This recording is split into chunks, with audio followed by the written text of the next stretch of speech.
When you marry for money, you earn every penny. So the saying goes. You look beautiful in this light, darling. It certainly appears that some enter a marriage like they're opening a bank account, while others walk down the aisle to climb the social ladder. Now you have something I want. But these practices are as old as marriage itself.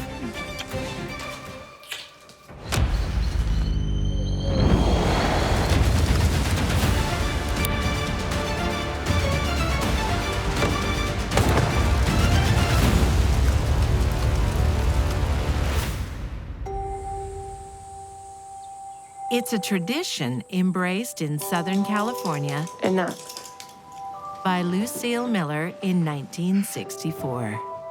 My mom was an ambitious woman, and I think moving up was important to her. Eat and scoot.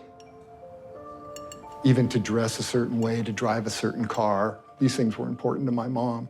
Why didn't you stop them? Stop what? Her husband, Cork, provides a good income, but there's something missing: social standing. Well, if you could please at least get ready. I am. No, you're not. The Haytons are coming. My mother had a lot more ambition to pursue that sort of social world than my dad did. Lucille makes sure to mix in the right circles. The Millers' best friends are A-listers. My favorite. Oh, thank you. Artwell and Elaine Hayton. He was suave and handsome and going places. You look beautiful in this light, darling. A prominent lawyer, Artwell has a gift for the good life. He was the kind of man my mother needed. He was socially aware. He was known in the community. Perhaps something to wash it down with. Oh, Arthwell. Of course. Cork, could you? Arthwell was everything Cork wasn't. He was much more to her liking than her own husband. He doesn't seem your type.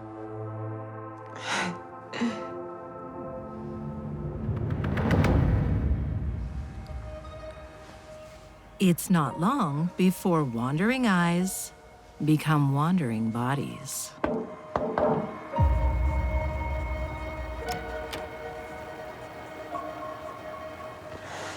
You're so beautiful. He offered her a lot that she was looking for in a man.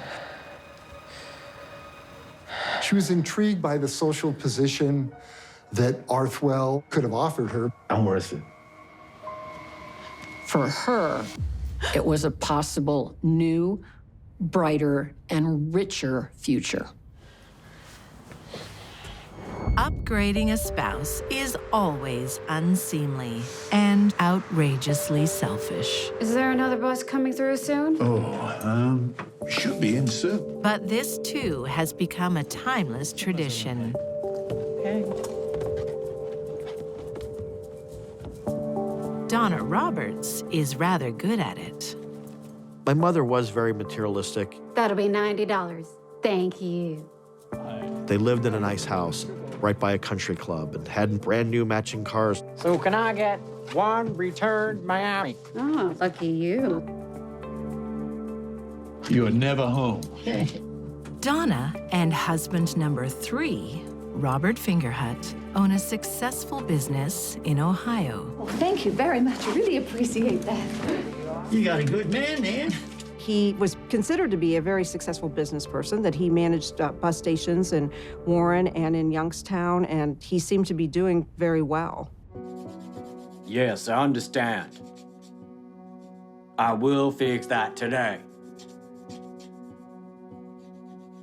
Okay, thank you. Goodbye.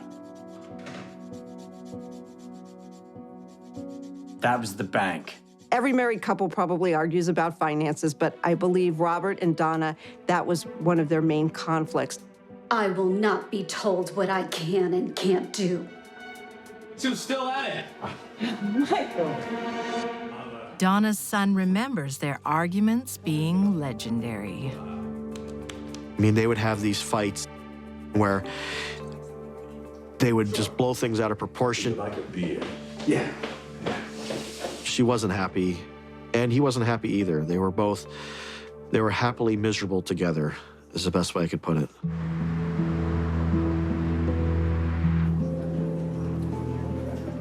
In 2000, middle-class, middle-aged Donna is ready to move on. Here's a guy half her age giving her attention. She honestly was loving the attention. Excuse me. Yes, ma'am. Sit down. She wants an upgrade to a younger model, 29-year-old Nate Jackson. What woman who's way past in her upper years wouldn't appreciate that type of attention? Now you have something I want. Yeah. She saw youth. He was charming, polite, very nice. It was something that she embraced.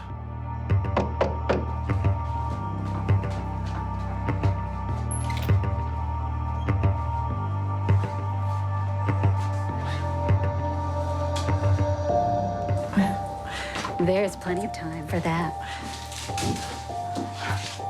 I think by her having this young man interested in her, it just made her feel young again. It made her feel invigorated and maybe a rebirth to some degree.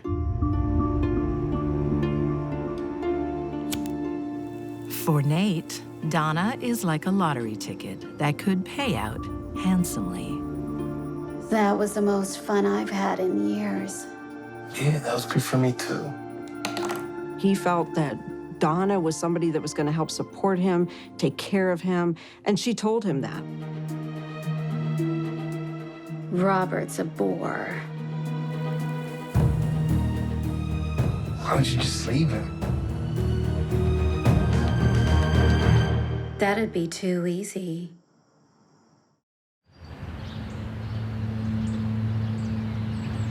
In Southern California, in the swinging 60s, Lucille Miller plans to trade in her husband for a better version, the debonair Artwell Hayton. Hey, guys. You're pretty good. He's warm and gracious and hi, Ronnie, and is your mom home? But I didn't understand what an affair was at that time of my life.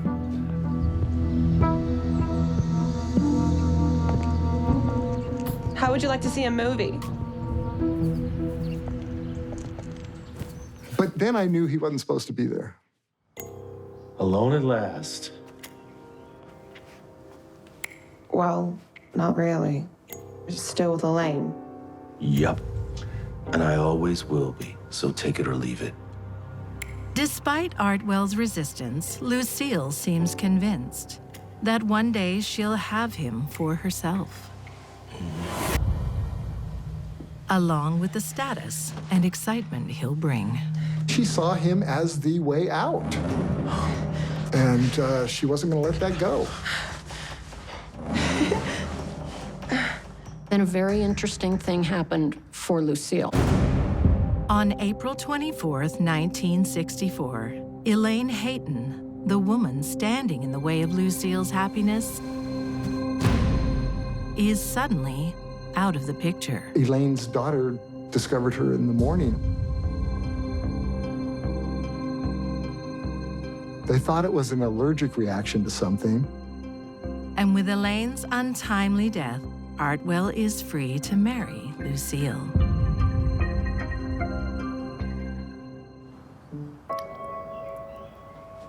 But life's never that simple.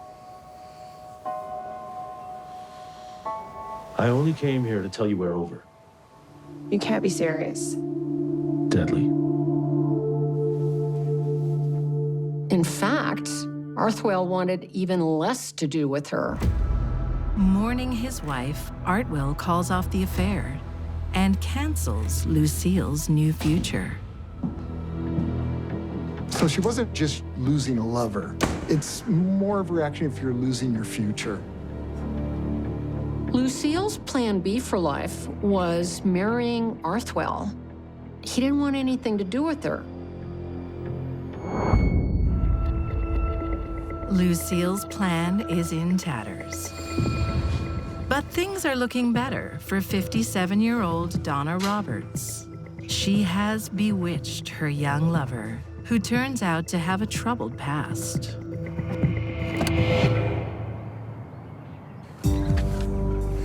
Nate had a history of drug abuse. He was shot 3 or 4 times during his young life, and he just didn't ever seem to have a very good family structure or a lot of support. It's really hard to comprehend sometimes that they paired up together somehow. But Donna sees a future with him until the law steps in. He had to serve a year in prison for receiving stolen property charge. Get off me, man! Get off me!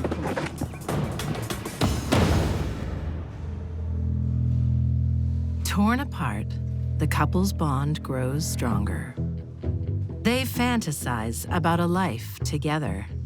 There were dozens and dozens of letters back and forth. There's just one thing standing in their way. Donna's husband, Robert. She even indicated in some of the letters that Robert didn't treat her well, and they believed that.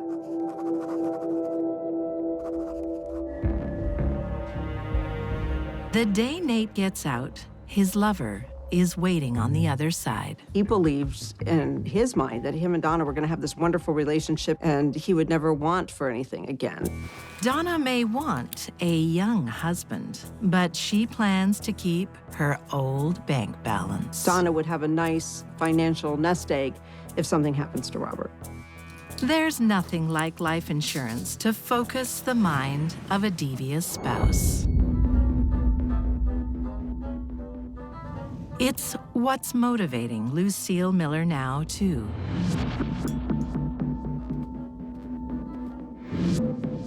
Would you like a hot chocolate?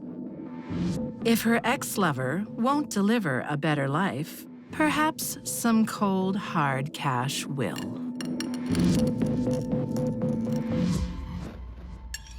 Most middle-class people with life insurance policies are worth more dead than they are alive. That doesn't make it okay to murder them. We don't have enough milk for tomorrow morning. Would you come to the store with me? Sure. I'll drive.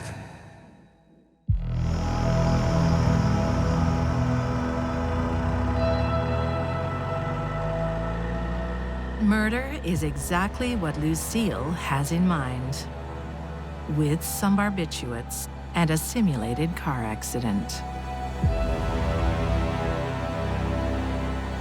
She was on a dark, lonely, out-of-the-way country road. It's just orange groves and little tiny streets.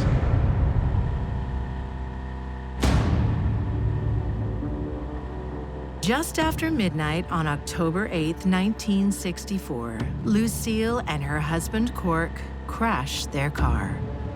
Lucille explained the accident by saying that the car blew a tire and she got out and then it exploded into flames. This thing is out of control, or which in her words was just instant. She'd been watching a little bit too much television.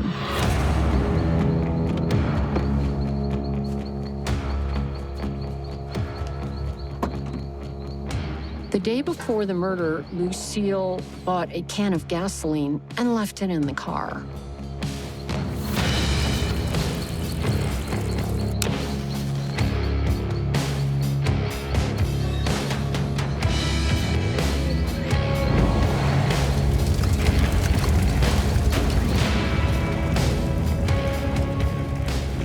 Lucille watched her husband, the father of her 3 children, burn to death.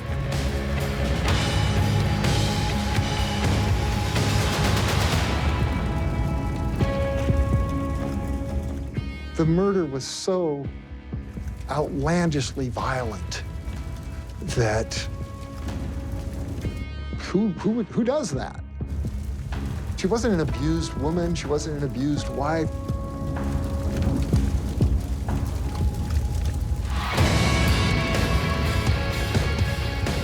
Lucille can't trade up to a new husband, so she trades in her old husband for cash.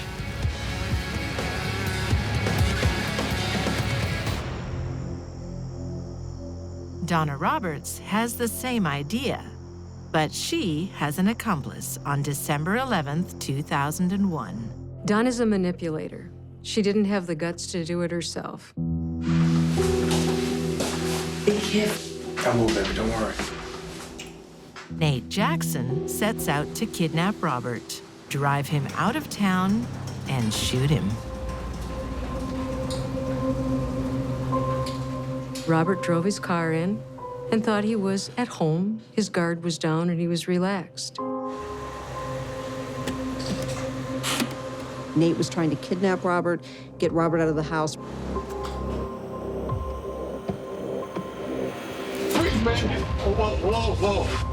But Robert is no pushover. He puts up a struggle. So Nate turns to Plan B. Nate decides that he's got to use the firearm. He fires once. Nate fires again. Nate decides to finish him off. He stands over him and execution style fires one more time.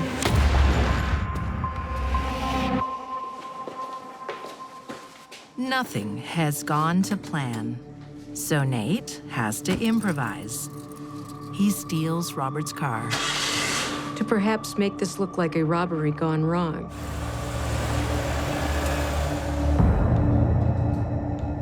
Which leaves Donna to clean up.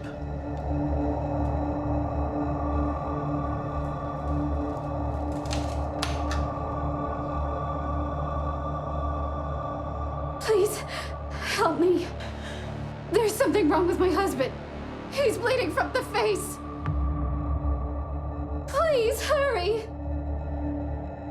When police arrived, Donna made it appear that somebody broke into the house, that there was some sort of robbery, and that Robert was killed, maybe fighting off the robbers.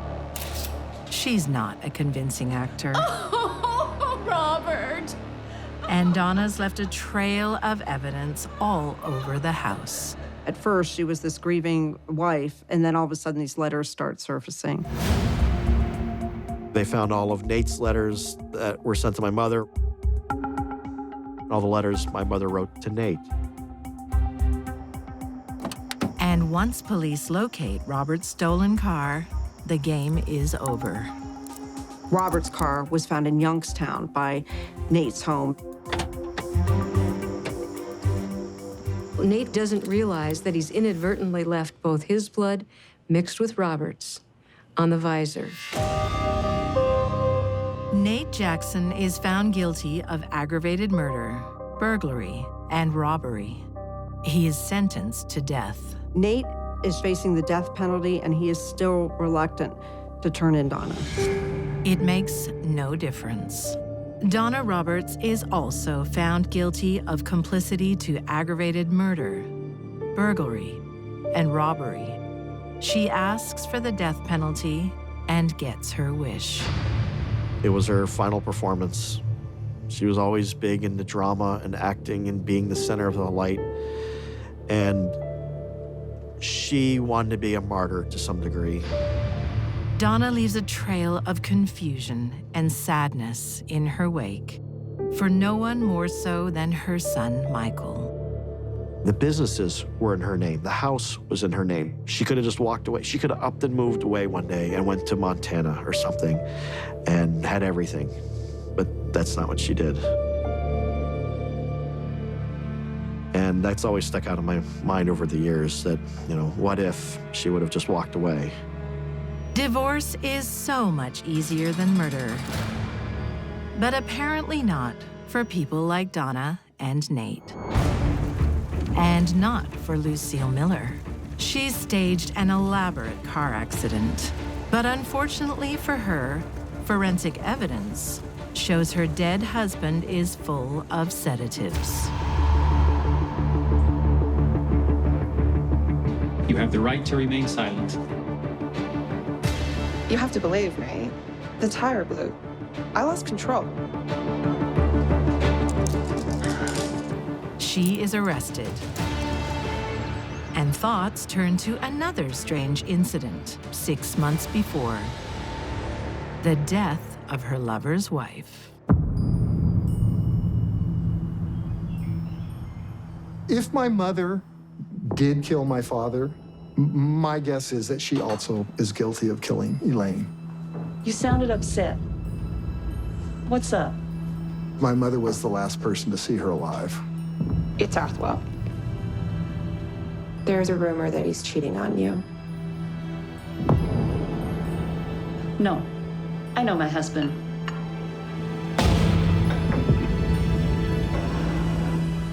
You should believe him. Stop. I don't want to hear another word. A large quantity of barbiturates are found in Elaine's body, the same drug Lucille used to sedate Cork. Let's get you to bed. If she did one, she probably did the other. Now it would be almost circumstantially ridiculous for it not to happen that way. Lucille Miller is sentenced to life in prison for her husband's murder, so the police don't pursue the Elaine Hayton case. But with good behavior, Lucille serves only 7 years. There's always this little part of me that wants to hang on to her being innocent. Partly because I liked her. But if I try to be objective about it, it seems to me that she was guilty. Lucille wanted someone better than the man she married. That yearning takes a terrible toll on those she loved and on herself. Mom, I need to know. Did you kill Dad? If my mother did this, she took it to the grave with her. She never slipped. She never confessed. How dare you even ask me that question?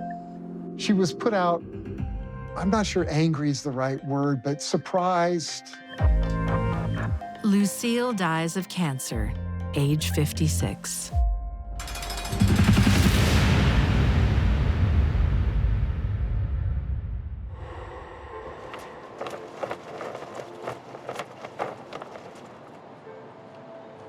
Marriage isn't always forever, as any divorcee knows.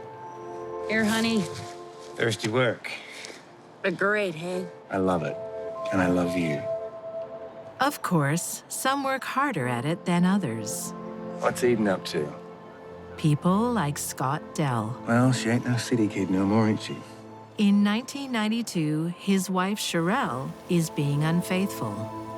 He's determined to rein her in by moving the family to the quiet farmlands of Canada's Ottawa Valley.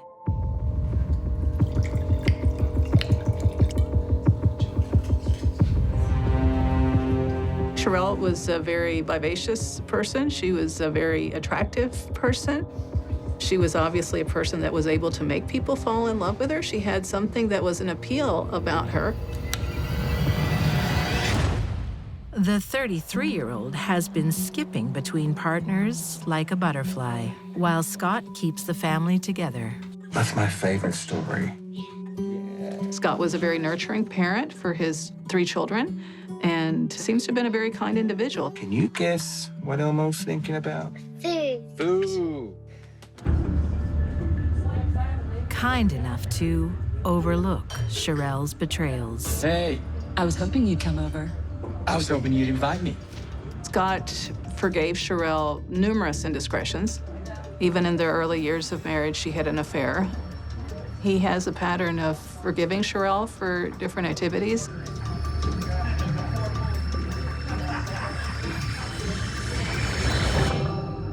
Scott's hope that a quiet country life will stop Charelle's cheating is sadly mistaken. She still finds a new lover, this time a woman, 37-year-old Nancy Fillmore.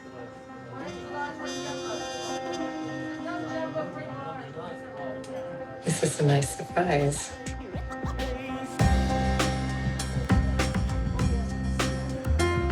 Nancy Fillmore is actually an interesting person. She had a master's in social work, so she was a very intelligent woman. Nancy was very much in love with Charelle, it's very obvious, and did what Charelle wanted. Scott's disappointment is further compounded when his health deteriorates. Scott was actually diagnosed with throat cancer. Instead of standing by her husband in his hour of need, Charelle moves in with her new girlfriend. I missed you today. I like being missed. Marriage vows mean little to some. But across the Atlantic, in Coleraine, Northern Ireland, they mean a lot to devout Christian Hazel Stewart, at least at first. She came from a very deeply religious, evangelical Baptist family. She was a dutiful wife. They had a good marriage. Then, in 1990, temptation arrives in the form of 31-year-old dentist Colin Howell. Suddenly, along comes this guy called Colin Howell, and everything changed. Hazel's husband, Trevor, a police constable, suspects nothing. She viewed her husband as someone that was retarding her ability to move in social circles. She wanted to live like a rich lady, and he was a police officer.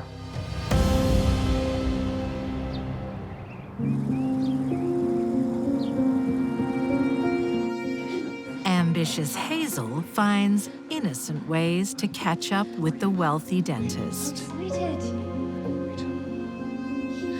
All right, I'm going to be off. Okay, bye. All right. All right.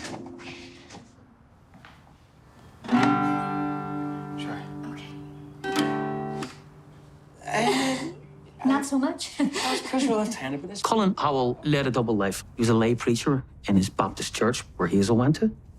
He was outwardly respectable, family man, but he was sexually voracious. He was a walking contradiction, and as they say in Ulster, they say, the bigger the Bible, the bigger the hypocrite. They keep their affair secret for a year. Then their luck runs out. They were seen by another church member in the park. What's going on here? And were confronted. Please, let me explain. Explain it to the pastor. Why are you doing this? You know this is a married lady, and Baptists don't behave like this. And everyone assumed the affair would stop. But their sexual chemistry doesn't evaporate.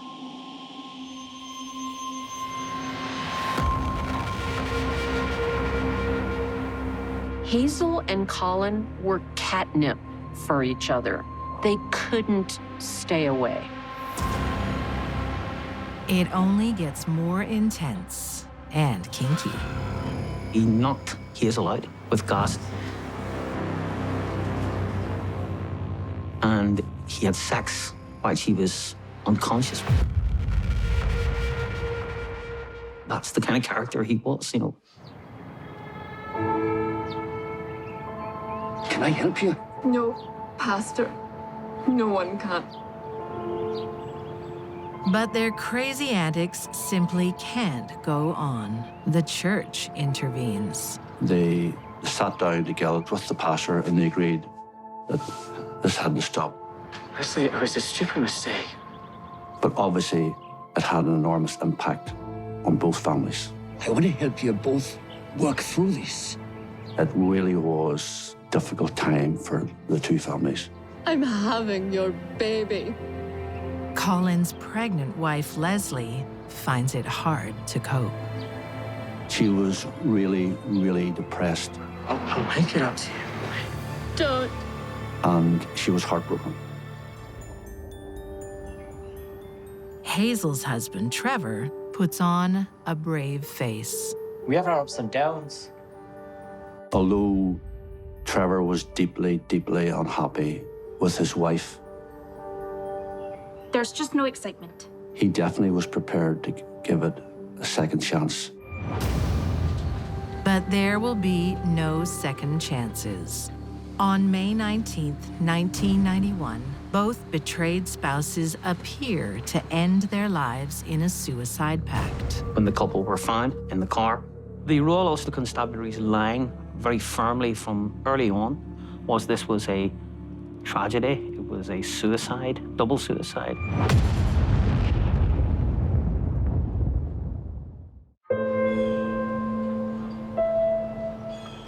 In Canada's Ottawa Valley in December 1995, it seems Scott Dell has given up on life too. Scott died at Christmas time. At the holidays, many people become depressed. And with the history of throat cancer, with the fact that it was the holidays, most people accepted the fact that he had probably committed suicide. His dream of keeping his wife, Charelle, is finally over.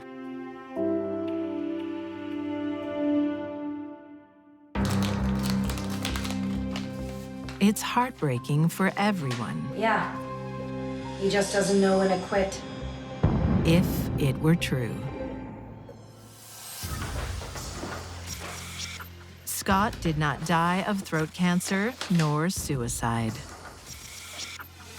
He died of antifreeze. It's a chemical called ethylene glycol that is actually odorless and tasteless. It has a kind of a fluorescent green color.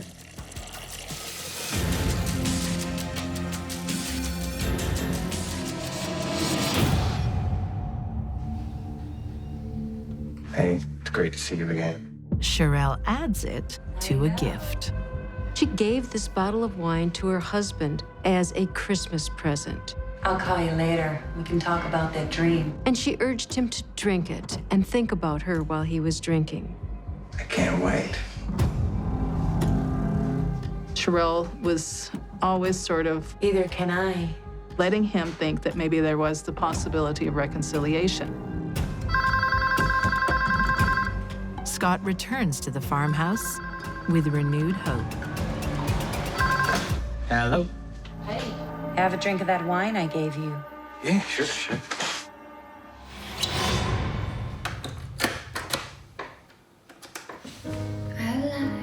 It's good, isn't it? It's great. Charelle encourages him to keep drinking.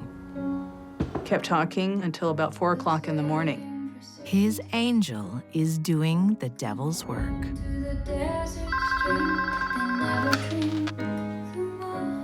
Hey, How's it going with that wine? I hope you've drunk the whole bottle. I'm very drunk. Scott didn't have a clue. The ethylene glycol is sweet. He was drinking wine. Nothing unusual was happening.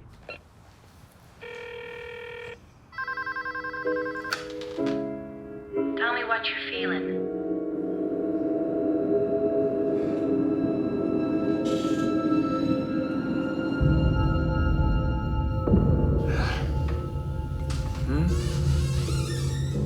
I'll call you back later.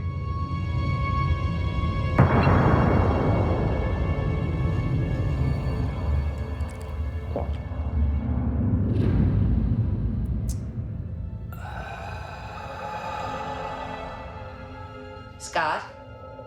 Life is a gift. It doesn't last long. And of course, Charelle didn't do a thing to save his life. Scott? You there? She just allowed him to die.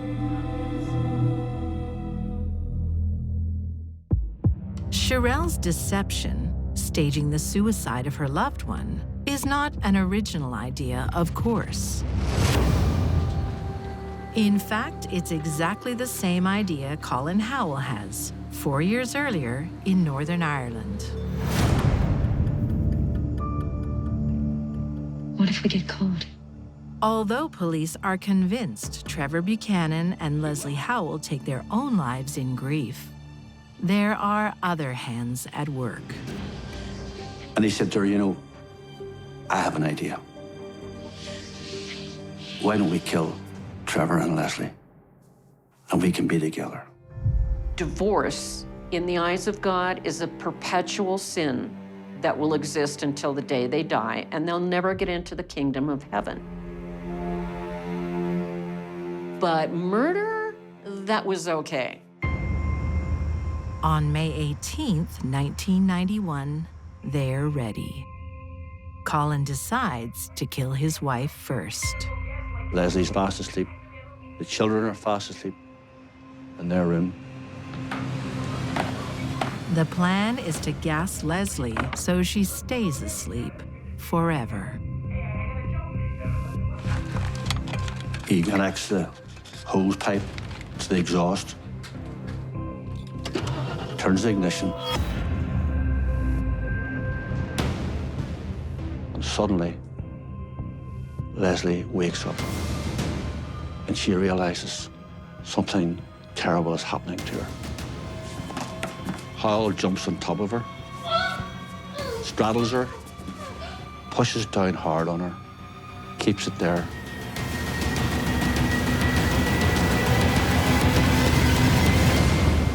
Until eventually she goes limp and there's nothing there.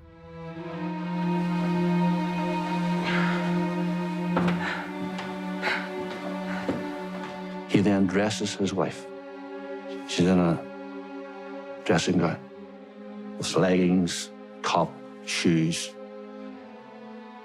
Carries her body outside, puts it into the back of the car, boot of the car.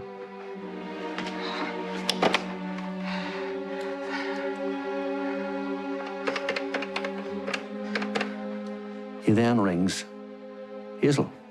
All right, I'll be there soon. And he says, I'm on my way. A few streets away, Help you sleep. Hazel helps her husband Trevor prepare for bed. Thank you. All right. She gives him a large dose of sleeping pills. Because now it's Trevor's turn. Colin is ready for murder, round 2. He does the exact same thing. He runs the hose through the house, switches the ignition on, and waits for the fumes to start emit from the other end of the hose. Just like Leslie, the fumes arouse Trevor. Donna?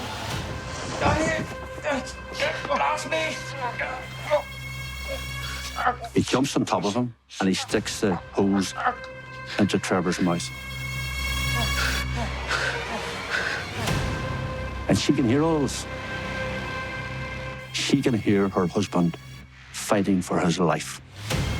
But she says nothing. She says absolutely nothing. In one night, 2 loving parents are taken away in the prime of their lives.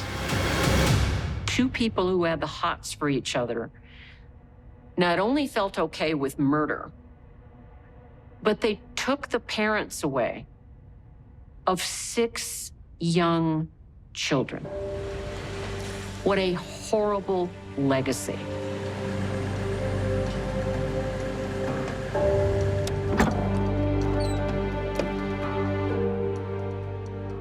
He drags Trevor's body out of the boot and leaves him in the driver's seat.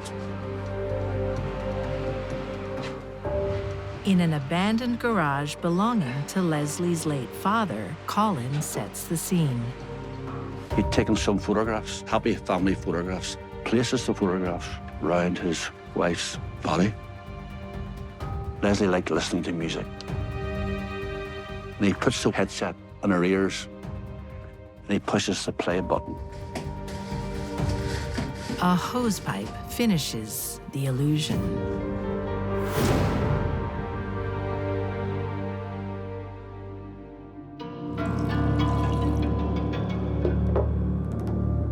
The perfect murder is never easy. Twice. But Colin and Hazel pull it off.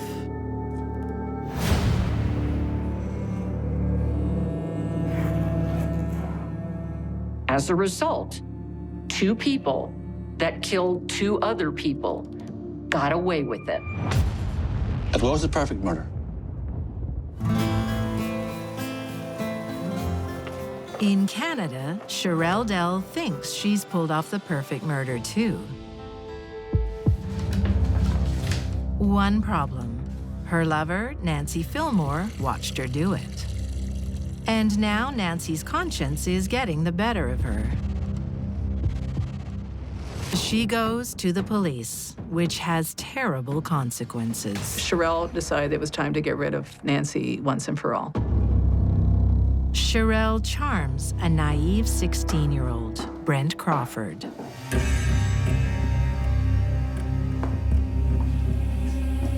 Brent's parents were divorced, and Brent was having a hard time dealing with the divorce. He was feeling a bit alone in the world.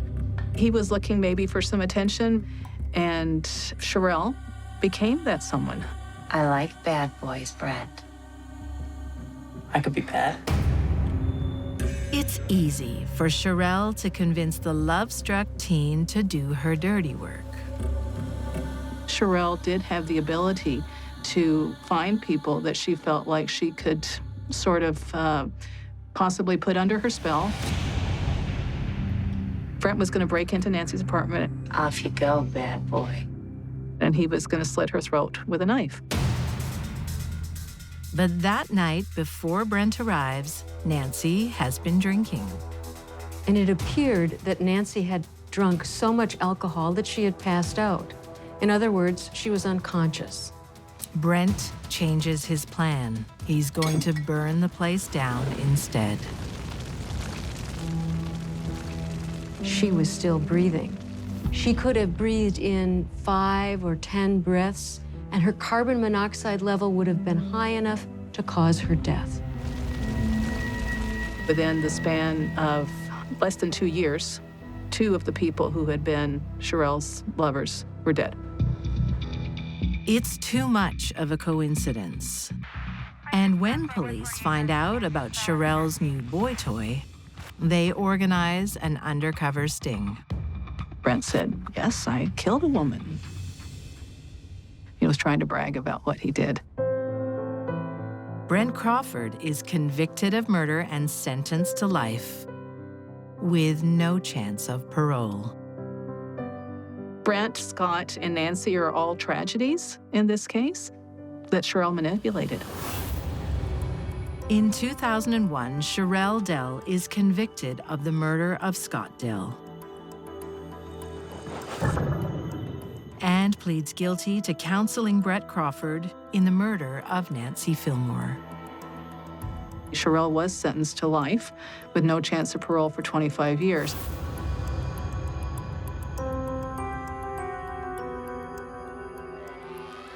It had all these sensational elements. There was the lesbian affair, there was the antifreeze poisoning. Just unbelievable. I mean, it is the kind of a thing that you would read in a crime fiction novel. It takes 2 years and another life for justice to catch up with Charelle Dell. For Hazel and Colin, it seems their path is clear. They are free to start a new family together, if only. What do you think's going to happen to a relationship where you're sleeping next to someone that you know is capable of murdering their partner? You're next? It lasted for, what, 5 years? Never worked out. All the deceit, the betrayal, and the cruelty comes to nothing. Their love can't conquer their guilt, at least not Colin's. They both remarry and might have continued merrily along. But for the day Colin meets with church elders and confesses after 18 years. Killed my wife first. And the whole plot came to the fore, that this was murder, fiendishly plotted murder. Hazel didn't go down so easily.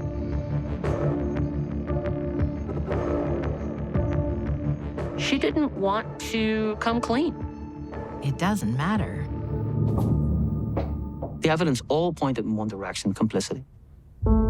In 2009, Colin Howell and Hazel Stewart are both convicted of double murder. They are sentenced to life in prison with a minimum of 21 and 18 years. Hazel continues to deny her guilt. Colin Howell, in a way, in a perverse way, has more credibility, because at least he admitted what he did.